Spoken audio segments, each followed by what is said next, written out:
En el programa de hoy, el islamismo en Nigeria y el cobro de rescate motivan los secuestros de religiosos en este país, dice periodista de Asia África. Otros 2 sacerdotes fueron secuestrados esta semana.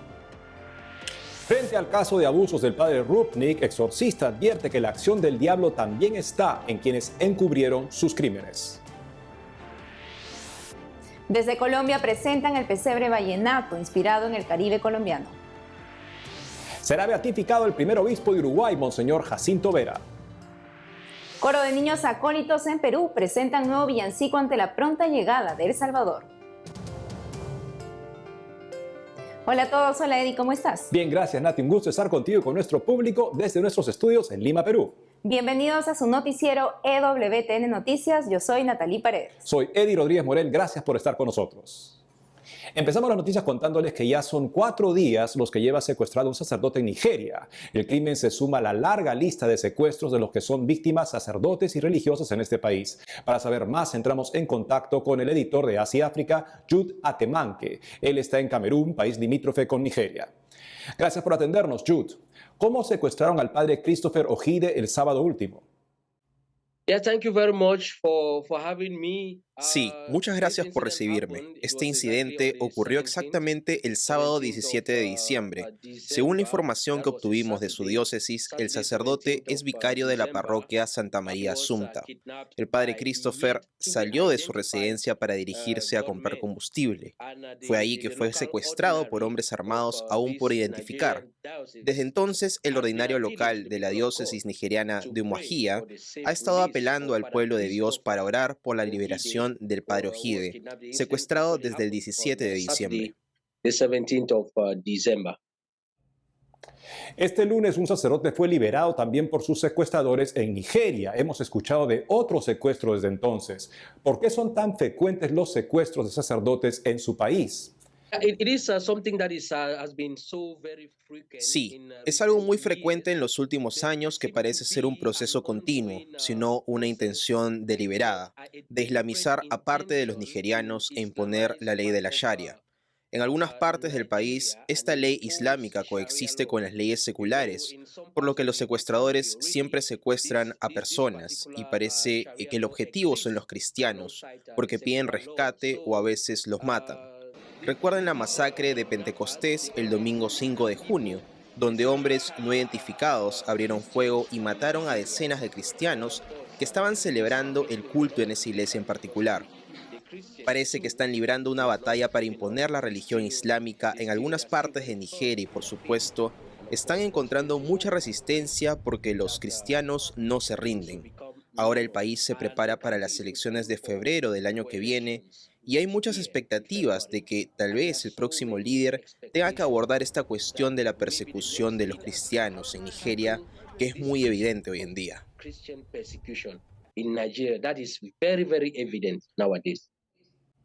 ¿Finalmente se logra capturar a los secuestradores y si es así, son castigados como merecen?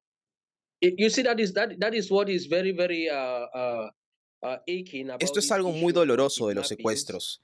En la diócesis de Umuahia, por ejemplo, el párroco local declaró que los secuestradores aún no se han puesto en contacto con la diócesis ni con la familia del sacerdote.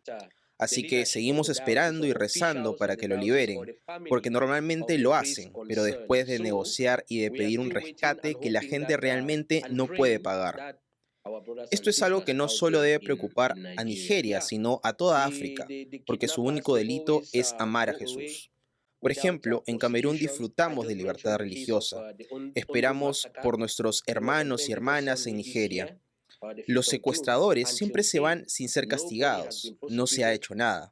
Esto es algo que la comunidad internacional debe presionar al gobierno para asegurarse de que los autores de los secuestros de la persecución cristiana sean llevados a juicio.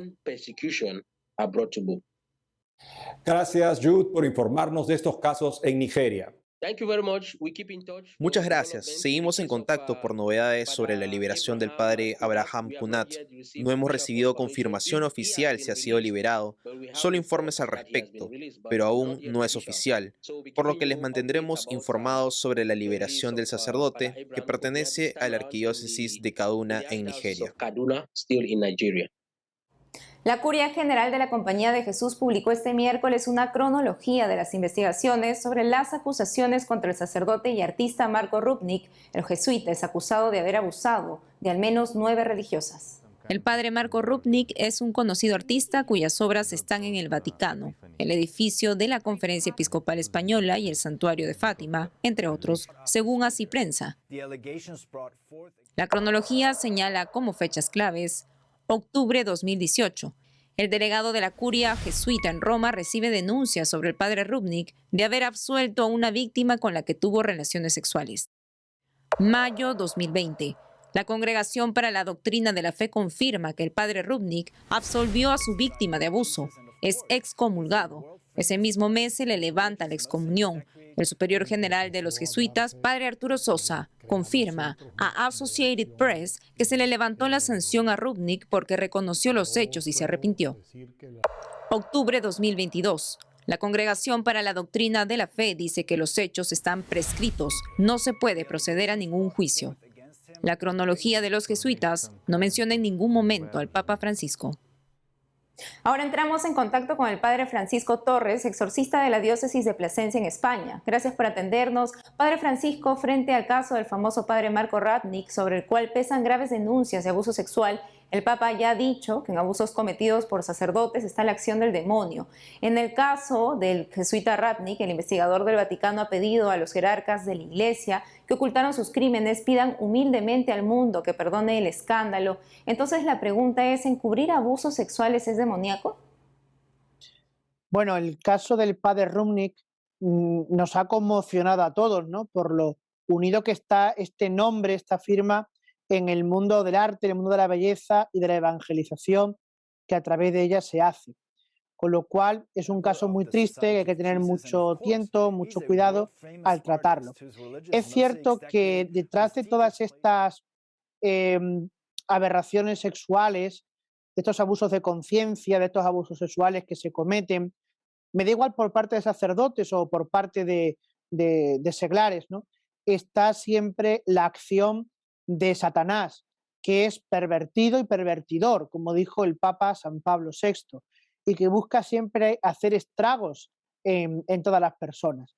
Por tanto, es verdad que el diablo está detrás de la acción, pero también hay una acción demoníaca en las personas que deberían haber parado estos abusos, que estaba en su conocimiento estos abusos y que no hicieron nada, tanto desde los superiores que en ese momento quisieron ocultar el tema, hasta aquellos que en el curso de la investigación lo quisieron parar, lo quisieron ocultar, hasta incluso parar esa excomunión que por vía canónica le correspondía al padre Rupnik por haber absuelto en una confesión a su propia víctima de estas cuestiones sexuales. Con lo cual, la acción del diablo está en unos y está en otros.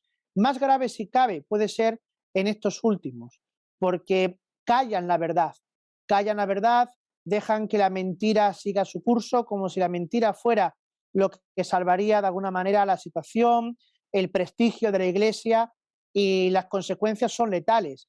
Y sobre todo son letales para las víctimas que han padecido estas felonías, estos abusos por parte de este sacerdote en cuestión.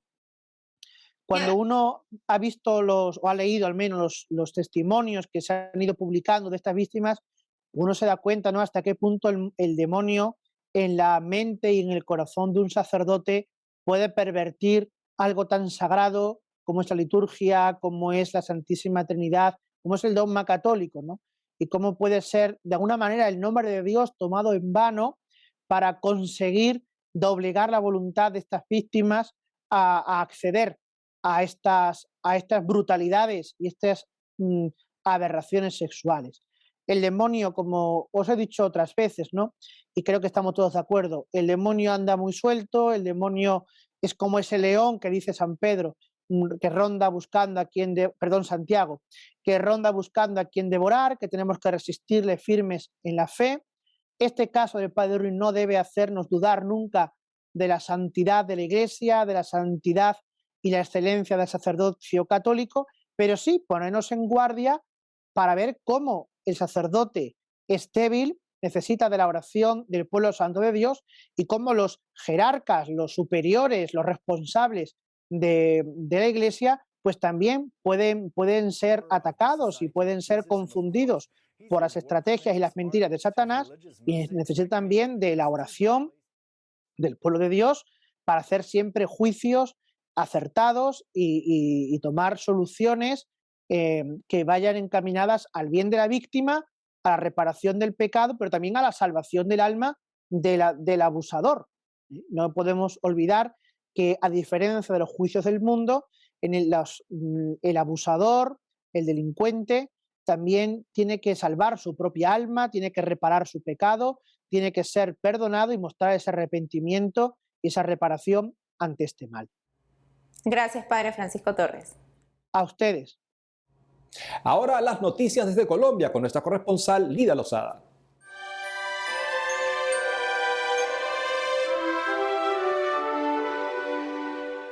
Aquí desde la sede de la Conferencia Episcopal de Colombia en la ciudad de Bogotá, donde, aprovechando esta época de Navidad, hablamos en exclusiva con el secretario general del Episcopado, quien, evocando nuestras tradiciones y la alegría con la que recibimos este tiempo, ha querido compartir un mensaje muy especial con todo el pueblo de Dios en Colombia y fuera de ella.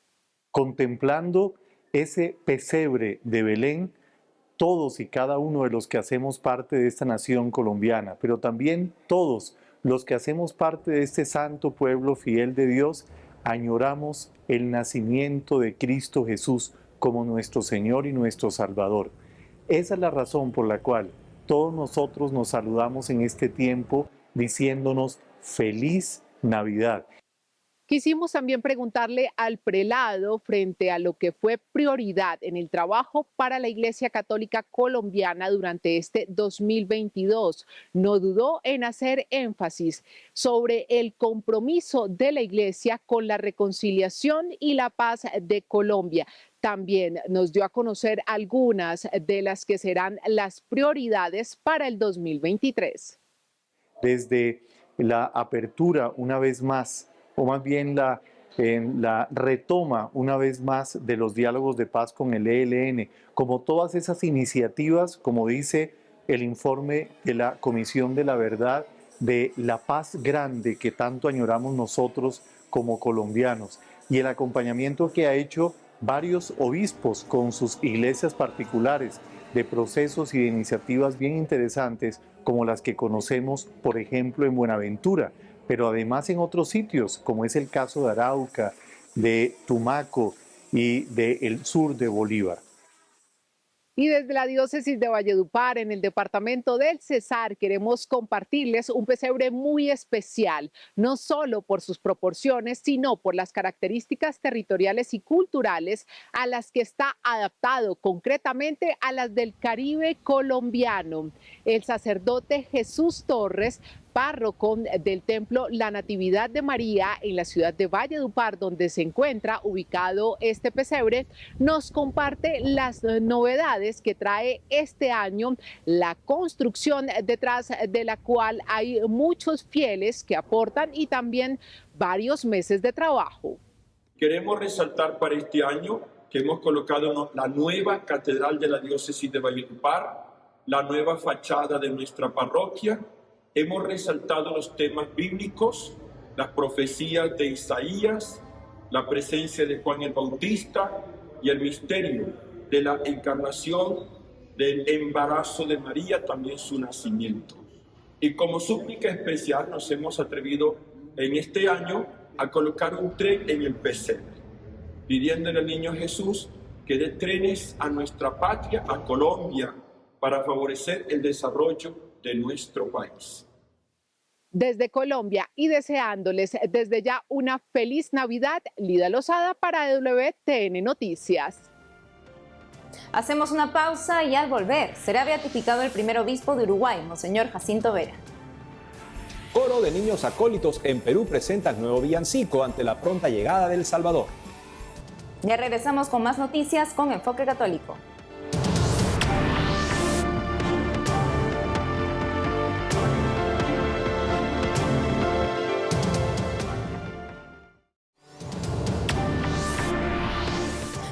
noticia para la Iglesia en el Uruguay: el Papa Francisco reconoció un milagro obtenido por la intercesión del primer obispo de este país, Monseñor Jacinto Vera. La Conferencia Episcopal de Uruguay expresó su alegría por este reconocimiento. Ahora se habilita su próxima beatificación. Para darnos todos los detalles al respecto, estamos conectados con el cardenal Daniel Sturla, arzobispo de Montevideo. Cardenal Daniel Sturla, es un gusto contar con usted en el programa. ¿Qué significa para el Uruguay que su primer obispo sea beatificado? Es una enorme alegría porque además de ser nuestro primer obispo, es prácticamente aquel que organizó la Iglesia uruguaya, que le dio su fisonomía, que fue un hombre extraordinario y de ahí también que su fama de santidad perdure hasta hoy. ¿Qué características podría destacar de la vida de santidad del futuro beato? Ante todo que fue un misionero incansable en una época en que no había obviamente ni carreteras, ni puentes, ni otros medios de traslado más que el caballo, la carreta, la diligencia. Él recorrió 3 veces el territorio del Uruguay, anduvo por todas las partes, ciudades, etcétera, llevando la palabra de Dios hasta que murió en una misión en una ciudad llamada Pan de Azúcar. Y tuvo siempre una dedicación especial hacia los más pobres, hacia los más necesitados, pero con un corazón abierto a todos para llevar la palabra de Dios, la vida sacramental. Nuestra campaña estaba casi sin sacerdotes y entonces la llegada del obispo misionero era esperada por toda la gente que todavía conservaba una tradición católica. Después fue un hombre que trabajó por la paz en el Uruguay, que vivía una situación de mucha división, de guerras civiles. Él fue artífice de la paz. También defendió la libertad de la Iglesia frente a las logias masónicas que trataban de poner trabas al accionar de la Iglesia. Así que tantísimas cosas que nos hablan de este hombre piadoso, alegre, de buen humor, simpático y al mismo tiempo fuerte y valiente. ¿Cuál es el milagro por intercesión de Monseñor Jacinto Vera que ha sido reconocido por el Papa? Es un milagro ocurrido hace muchos años, en 1936, a una chica, 14 años, hija de un médico famoso aquí en el Uruguay. La niña se llamaba María del Carmen Artagabeitia y ella, después de una operación de apendicitis, se le forma una infección que llega a un momento desesperado, tiene alta fiebre, no puede ni mover la pierna de los dolores, sufría muchísimo, no existía todavía la penicilina y allí entonces, cuando ya nada había que hacer, un tío le trae una estampa con una reliquia del siervo de Dios, se la aplican en la herida, la niña que no podía ni mover la pierna finalmente puede descansar y a la mañana siguiente ya se encuentra totalmente restablecida, sanada, sin ninguna dificultad y continúa una larga vida. Tuvo hijos, nietos, fue una persona que trabajó también mucho por el bien de la Iglesia, de la sociedad. ¿Y qué proceso sigue ahora después de este reconocimiento? Bien, el Papa el 17 de diciembre, que era el día de su cumpleaños, fue el anuncio de que se aprobaba el milagro. O sea que ahora, por un lado, está el hecho de que tenemos que esperar la fecha que fijará la Santa Sede ante el pedido de los obispos del Uruguay para la celebración de la beatificación. Nosotros confiamos que pueda ser en mayo del año que viene. Y luego de ello también seguimos rezando para que haya un segundo milagro que pueda darse luego la canonización, es decir, declararlo santo a don Jacinto. Cardenal Daniel Sturla, gracias por acompañarnos en esta entrevista. Gracias a ustedes, que Dios los bendiga y muy feliz Navidad. El Vaticano abrió la 5ª edición de la exhibición 100 pesebres en el Vaticano en la Plaza de San Pedro. La exposición reúne obras de artistas de todo el mundo. Destacan los nacimientos presentados por Ucrania. Veamos. Se observa al niño Jesús en un pesebre dentro de un edificio dañado entre las ruinas de una ciudad ucraniana. Su madre María y José están a su lado, mientras los soldados armados y los residentes locales observan.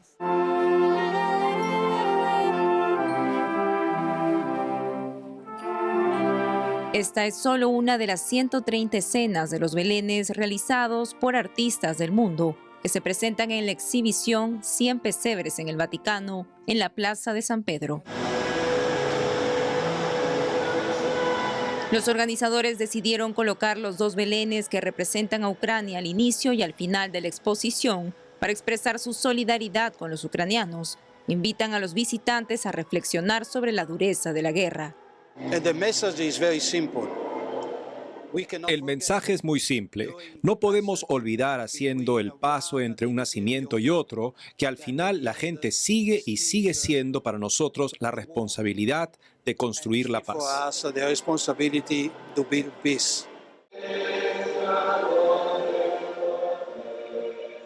Junto a un belén de madera traído al Vaticano, colocado a la entrada de la exposición, hay un árbol de Navidad decorado con 440 ángeles de tela blanca. Representan el número de niños ucranianos que se calculan muertos desde el inicio de la guerra. Se agregaron 3 ángeles más durante la inauguración de la exposición. Otras escenas muestran al niño Jesús cobijado en una estructura que recuerda una planta metalúrgica de la ciudad ucraniana de Mariupol.